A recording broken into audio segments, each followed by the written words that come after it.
Jamar Lovelace and the EC Glass Hilltoppers open the season with the Salem Spartans. I talked with Coach Lovelace on Thursday night to get his opinion on his team, on the Spartans, and more, right here on the Sports Buffet podcast. EC Glass starts the season with a cupcake. Ha, ha, ha. The Salem Spartans are coming to City Stadium, talking to the head coach of the Hilltoppers, Jamar Lovelace. A cupcake, this is not. Talk about what Salem does well that you know of. They line up and they run the football right down, Main Street, in Lynchburg. That's what they do best. Physical group, one of their best players up front is the center, and their traditional I formation, get downhill up front, fullback trap, toss, lead, run it right at you type group. And I think what makes them special is they got a quarterback as well that's super athletic and can throw it and can run it. So it's like traditional Salem mixed with a quarterback that's a dual threat kid. So yeah, it's gonna be a heck of a test week one. Do you hate week one? Because it's not like you can scout your opponent, really. I mean, you don't get to see film, any of that. How hard is it to prepare for week one? Oh, it's so many different things, man. Not just from the scout level, but just like where you are. You can be as in shape as you want. Nothing gets you ready for like the pace of game one, especially like a grinded out playing 4 quarters or even more type of game one. So, it's so many things that's hard to simulate. It's hard to simulate the play clock, with calling plays. It's hard to simulate, hearing a different cadence than the cadence that your team does. It's hard to simulate just, so many different things. So week one's always an eye opener, especially from like the special team standpoint. And I don't think there's a coach in the world who says like, I feel as prepared as I possibly can. Everybody's thinking of all the different things, the last minute, let me address this, let me address that. You're trying to button this thing up as fast as possible. So week one's its own unique challenge. With that being said, how important is it that EC Glass worries about EC Glass week one? Obviously, Salem's on the other side. All due respect to them. It could be anybody on the other side. But if EC Glass doesn't take care of EC Glass business, doesn't matter who's on the other side type of thing. 100%. It's always just, when the team says like it's about us, it's not saying it's not about, who's in front of you, with lack of respect. I just think that like it starts with you doing your thing the right way. You know what I mean? Like you got to execute and do what you're supposed to do every single play to even give yourself a chance to be better at it than the person that's across the ball from you. But, the one thing you don't want to have is just self-inflicted mistakes. Like we all want to hit the right gap. We all want to, we want to run the right routes. We want to take care of the ball. We want to make the right reads. We want to not turn it over. Just all the things that we can control. There's going to be a whole lot that, we gotta do better than them.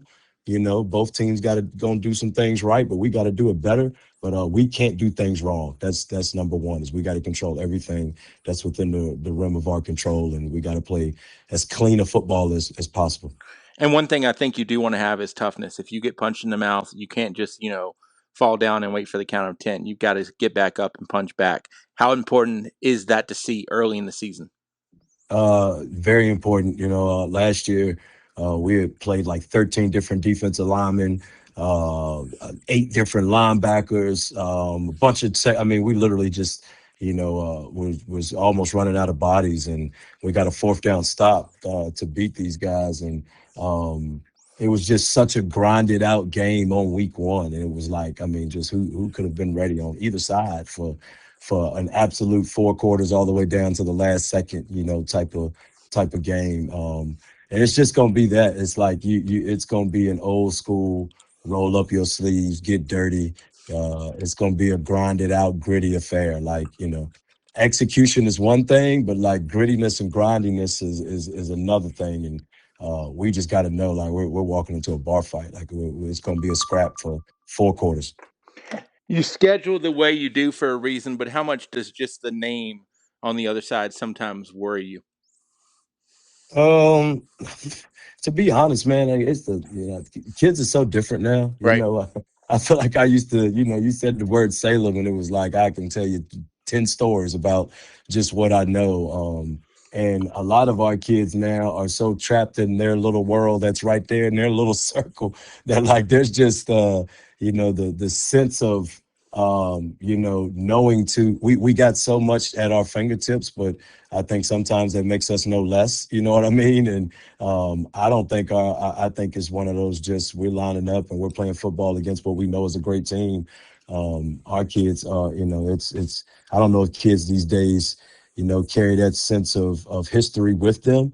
So, I try to, my focus is to get a bunch of teenagers to execute for a couple hours on Friday night to the absolute highest of their ability. And I don't think they think much past that, and neither do I, to be honest with you. So, every week we're trying to strive for the exact same thing. And, every single name, we play 3 great teams out of district, and then every other team we play in this district has won a state championship. So, I don't even know how you can approach any game different, but yeah, it's a huge game one. We're happy to be playing such a quality team, but we're EC Glass too. So, they see Glass written across their schedule just like we see Salem written Right. across ours. So, Right. yeah, it's going to be a battle, and I think that's what we purposely signed up for. Yeah, the name EC Glass carries weight. And by the way, we'll do history lessons in January when the season's over, right?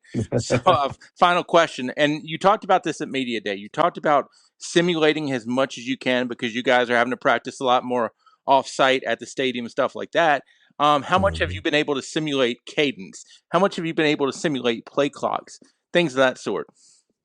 You get a little work in the scrimmage. The second scrimmage is a little more like game-like than the first scrimmage, so you do get a little bit of that rhythm.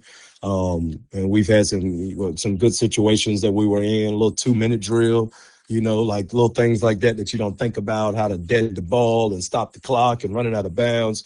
So many time management pieces to talk about, even from special teams, onside kick, hands team, and you got to be ready for the unknown. And well, we had a game last year. We went into overtime, and some of our kids didn't know what the overtime rules were. You know what I Right. mean? And it's little stuff that you just can't assume. You got to go through everything. So, the first game always teaches you the most lessons, just in terms of management and just game flow. But I think we've done a good job of simulating some game time and game like situations, and hopefully that makes us more prepared to play cleaner and play with the calm pace, with the right pace, but with a calm pace tomorrow night. You just heard from Jamar Lovelace. He is with the EC Glass Hilltoppers. Hopefully, we'll hear from Coach Lovelace all season long, and hopefully maybe some Hilltoppers as well. For the Sports Buffet Podcast, my name is Bob Alves.